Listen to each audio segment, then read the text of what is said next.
Assalamualaikum warahmatullahi wabarakatuh. Waalaikumsalam warahmatullahi wabarakatuh. Perkenalkan, nama saya Safira Indrika Putri, biasa dipanggil Safira. Safira. Prodi Komunikasi Penyiaran Islam. Sebelumnya terima kasih banget buat teman-teman ANJ yang udah kesempatan hadir dan membantu menyelesaikan tugas UTS kita. Terima kasih ya. Sama-sama. Ini aku akan membahas Gen Z dan loneliness. Pengertiannya, pertama-tama ada yang tahu nggak sih artinya loneliness itu apa? Sendirian. Ya, artinya itu kesepian. Kenapa demikian dikaitkan dengan Gen Z? Karena Gen Z itu dikenal sebagai generasi yang paling terhubung secara digital. Nah, Gen Z itu lahir di kisaran tahun 1995 sampai 2010, yang mana perkembangannya pada saat itu lagi canggih-canggihnya perkembangan teknologinya. Lahirnya TikTok, update-nya Instagram, feature WhatsApp, terus ada platform belanja online juga yang sekarang malah lebih dari satu gitu aplikasinya. Nah, sampai ada salah satu penelitian yang mengungkapkan kalau Gen Z itu merupakan penduduk asli yang terpapar secara intensif terhadap internet dan smartphone. Gen Z juga dijuluki sebagai generasi net atau internet karena ketergantungan dengan jaringan internet. Kenapa bisa dibilang ketergantungan? Karena generasi ini menjadi saksi langsung dari evolusi teknologi yang mengubah cara kita berkomunikasi, bersosialisasi, dan mengakses sebuah informasi. Terus, melalui apa? Melalui platform media sosial yang sampai sekarang menjadi bagian integral dari masing-masing kita. Terus, gimana sih?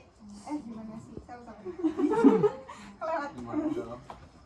Meskipun generasi Gen Z dikenal sebagai generasi yang paling terhubung secara digital, banyak penelitian juga yang menunjukkan bahwa generasi Gen Z ini paling sering mengalami tingkat kesepian, kegelisahan, kecemasan yang paling tinggi. Nah, apa aja sih penyebabnya? Yang pertama ada interaksi sosial versus interaksi nyata.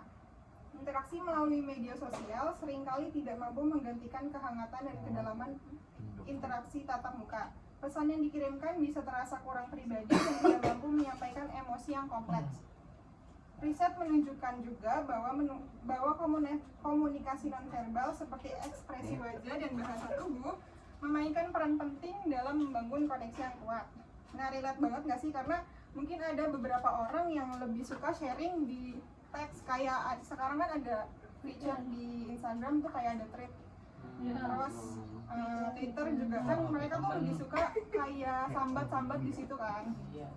Terus tapi ada juga sebaliknya orang-orang yang lebih suka cerita secara langsung kayak face to face, karena mungkin lebih plong. Terus balik lagi karena bahasa tubuh sama ekspresi muka tuh punya peran penting buat keberhasilan komunikasi itu berhasil. Terus yang kedua ada ekspektasi dan perbandingan sosial. Media sosial seringkali memicu perbandingan sosial dan Gen Z dapat merasa tertekan untuk menampilkan kehidupan yang sempurna, yang justru meningkatkan rasa kesepian dan ketidakpuasan diri. Ketika orang lain tampak lebih bahagia atau lebih sukses, individu dapat merasa terasingkan dan tidak memenuhi standar yang ditetapkan. Contohnya, kayak kita suka membandingkan diri dengan orang lain yang mungkin dia suka memperlihatkan pencapaiannya di media sosial gitu. Terus sehingga kita tuh merasa nggak percaya diri atau insecure, kok bisa ya mereka kayak gitu tapi kok kita nggak bisa gitu.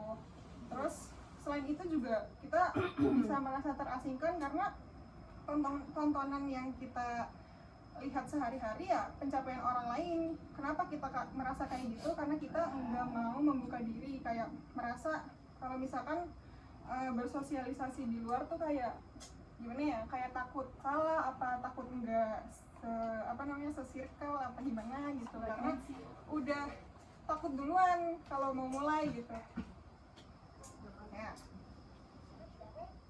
Jadi kesimpulannya, kesepian di kalangan Gen Z di era digital adalah isu yang kompleks dan dipengaruhi oleh interaksi digital yang dangkal dan tantangan kesehatan mental. Nah, kuncinya adalah membangun komunikasi yang lebih mendalam agar bisa menjadi kunci untuk mengatasi kesepian ini dengan mengedepankan interaksi tatap muka, meningkatkan kesadaran emosional dan fokus pada kualitas hubungan karena Gen Z dapat menciptakan jaringan dukungan yang lebih kuat dan mengurangi perasaan kesepian yang mereka alami.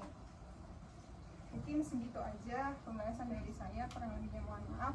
Ada pertanyaan? Nggak ada. Terima kasih.